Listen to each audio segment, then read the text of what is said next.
Assalamualaikum warahmatullahi wabarakatuh.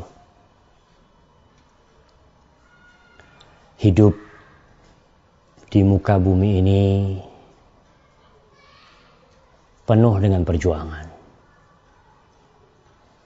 penuh dengan rintangan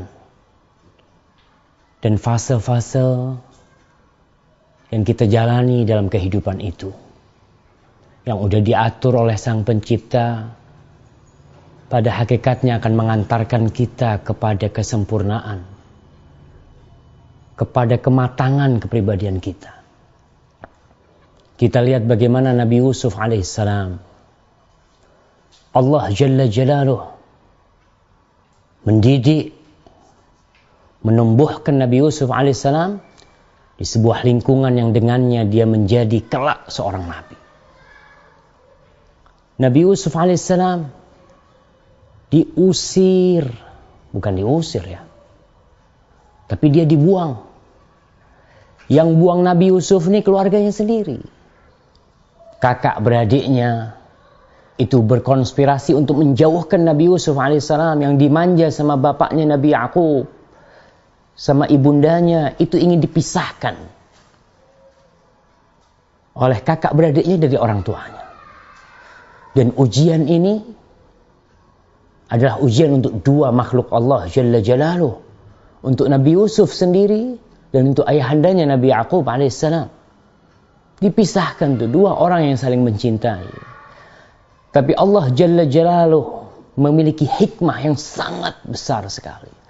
Nabi Yusuf melalui perjalanan panjang, dibuang di dalam sumur, kemudian dijual kepada salah seorang dari bangsawan Mesir.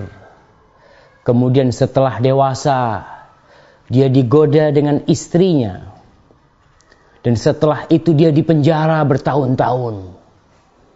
Untuk apa? Agar Nabi Yusuf alaihissalam menjadi sosok seorang nabi yang tahan banting.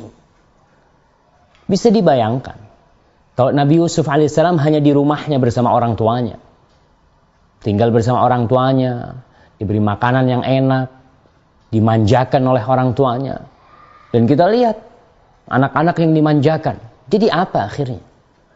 Tapi Allah Jalla Jalaluh ketika memisahkan itu Nabi Yusuf dari orang tuanya, kelak Nabi Yusuf keluar dari penjara menjadi seorang sosok lelaki yang membuat perubahan di muka bumi ini. Jadi kalau ada orang tua yang mengirimkan anaknya ke pesantren, ada orang tua yang memisahkan anaknya dari mereka untuk belajar, ya, pada hakikatnya dia ingin kebaikan buat anaknya.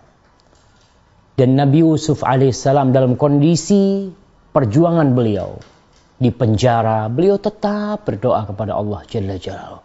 Begitu pula ayahandanya Nabi Yakub, beliau nggak pernah putus asa memohon kepada Allah.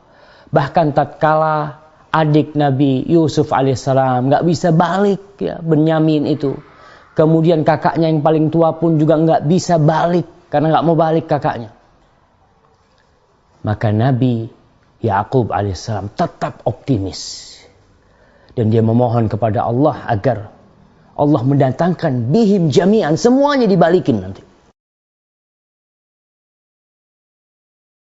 Dan suatu saat, tatkala janji Allah mengabulkan doa hambanya yang soleh, Nabi Yakub alaihissalam itu mencium baunya, harumnya Nabi Yusuf alaihissalam. Dia mengatakan kepada keluarganya, Inni la ajidu riha Yusuf laula an tufannidun. Aku mencium baunya Nabi Yusuf, baunya Yusuf alaihissalam. Andai kata kalian tidak mendustakanku. Oh, keluarganya tetap yang mengatakan, kau itu tetap innaka lafi dhalalikal qadim, kau tetap aja dalam kesesatanmu yang lama. Tapi Nabi Yakub alaihissalam, beliau tetap optimis dan ternyata betul. Nabi Yusuf mengirimkan pakaiannya.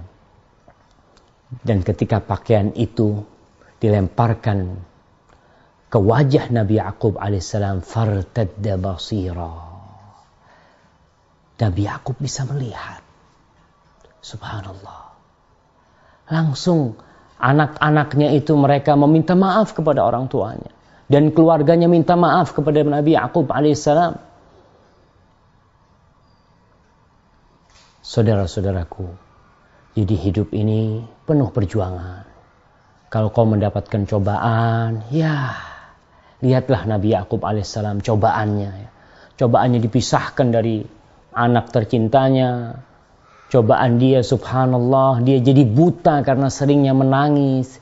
Dan Nabi Yusuf alaihissalam dicoba dengan dipenjara, dijauhkan dari orang tuanya. Jadi intinya, kita harus bersabar menghadapi semua yang terjadi. Tatkala kita bersabar, Allah mengatakan wabasyiris sabirin. Wabasyiris sabirin. Berikan kabar gembira buat siapa? Buat orang-orang yang bersabar. Alladzina idza asabathum musibatun qalu inna lillah wa inna ilaihi raji'un. Yang mereka kalau kena musibah, tertimpa oleh petaka, langsung tuh ingat sama Sang Pencipta. Mereka mengatakan inna lillah, kita ini milik Allah. Rumah kita apalagi nih. Orang jiwa kita, tubuh kita milik Allah Jalla Jalla, wa inna ilaihi raji'un. Dan kita kelak akan kembali kepada Allah Jalla Jalaluh. Ulaika alaihim salawatu min rabbihim wa rahmah wa ulaika humul muhtadun. Mereka adalah orang-orang yang mendapatkan salawat dari Allah, mendapatkan rahmat dari Sang Pencipta, dan mereka adalah orang-orang yang mendapatkan hidayah. Belajarlah dari Nabi Yusuf alaihissalam dan belajarlah dari Nabi Yaqub alaihissalam agar kita bisa terus bersabar. Assalamualaikum.